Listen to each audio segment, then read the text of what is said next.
Sex is not assigned at birth. Sex is established at conception, and it's recognized at birth, if not earlier. Think gender-affirming care is life-saving? Think again. Experts are now uncovering the terrifying truth. These treatments for kids might be doing irreversible harm. In today's video, we expose the dark side of gender-affirming care, what the research is hiding, and why more children than ever are being fast-tracked into dangerous medical procedures. In recent years, gender-affirming care, medical interventions like puberty blockers, hormones, and surgeries, has been promoted as the solution to gender dysphoria in children and teenagers. Advocates claim these procedures are life-saving. But what if they aren't? What if the long-term consequences of transitioning are far more damaging than we've been led to believe? Today, we'll dive into the expert testimonies of two leading voices on this issue: Dr. Miriam Grossman, a board-certified psychiatrist, and Dr. Jennifer Bowens, a trauma specialist and researcher.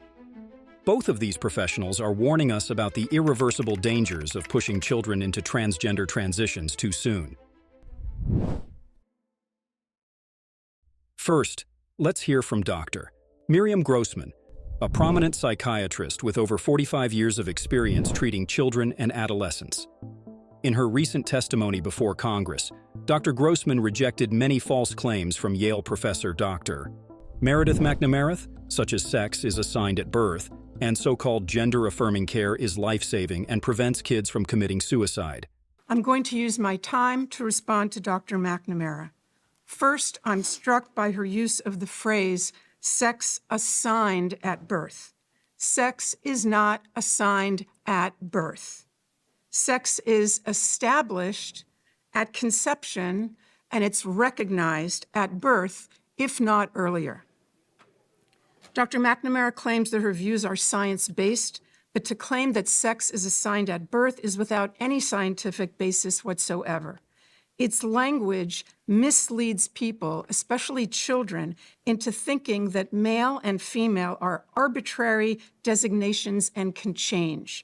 That is simply not true. Dr. McNamara claims that social and medical interventions are the only evidence-based treatment and that scientific evidence shows it is life-saving. Without it, she's warning us, kids will commit suicide. Well, a growing number of countries have effectively banned the care to which she's referring. And thank God there's been no wave of suicides or other mental health catastrophes. 3 years ago, Finland placed strict limitations on medical interventions for minors. Sweden did the same thing after a 14-year-old girl was found to have osteoporosis and spinal fractures from puberty blockers. An investigation concluded, quote, the risks of anti-puberty and hormone treatment for those under 18 currently outweigh the possible benefits. The UK conducted a review and called the evidence very low. They've also placed severe restrictions on the care that Dr. McNamara calls life-saving. Norway also analyzed the data and has made similar changes in policy. The National Academy of Medicine in France warned, quote, great medical caution must be taken in children and adolescents, given the vulnerability of this population and the many undesirable, even serious complications the therapies cause. Doctors in New Zealand and Australia have published similar statements. Is Dr. McNamara suggesting that all these countries are rejecting evidence-based treatment and placing their kids at risk of suicide? Regarding that point of view, Finland's gender expert, Dr. Rita Kaltiela, said, quote, it's purposeful disinformation, the spreading of which is irresponsible. All 7 countries, and Florida too, of course, concluded that kids don't need their development interrupted, the girls don't need their periods stopped and their voices lowered, and the boys don't need to grow breasts. What they need is psychotherapy. I have other objections to Dr. McNamara's testimony, She insists that her position, only hers, represents standard medical care. What she doesn't want you to know is that there is no standard. There's a debate. There's a fierce debate. And on the side opposite her stand such prominent figures as Stephen Levine, Kenneth Zucker, Paul McHugh, and James Cantor, among others. These doctors are giants in the field. They have been treating transgender patients and gathering data and publishing papers about them, and I mean no disrespect here, but since before Dr. McNamara was born. The point is that those veteran clinicians and others who have wisdom and experience are ignored because they disagree with the current narrative. They're against medical interventions for the same reason those 7 countries are. There is no evidence of long-term benefit, but there is evidence of harm. I'll end by quoting Jamie Reed, the courageous whistleblower from the Children's Gender Clinic in St. Louis. I believe that hospital receives the medical education funding that we're discussing today. She said that doctors at that clinic said, "We are building the plane while we are flying it." We are building the plane while we are flying it. That's how they described the treatment at their gender clinic. Our precious tax dollars should not support such a perilous experiment. Thank you. Dr. Jennifer Bowens, who has over 25 years of experience as a trauma therapist, shares similar concerns. She has testified before Congress, urging extreme caution when it comes to treating minors with gender-affirming care.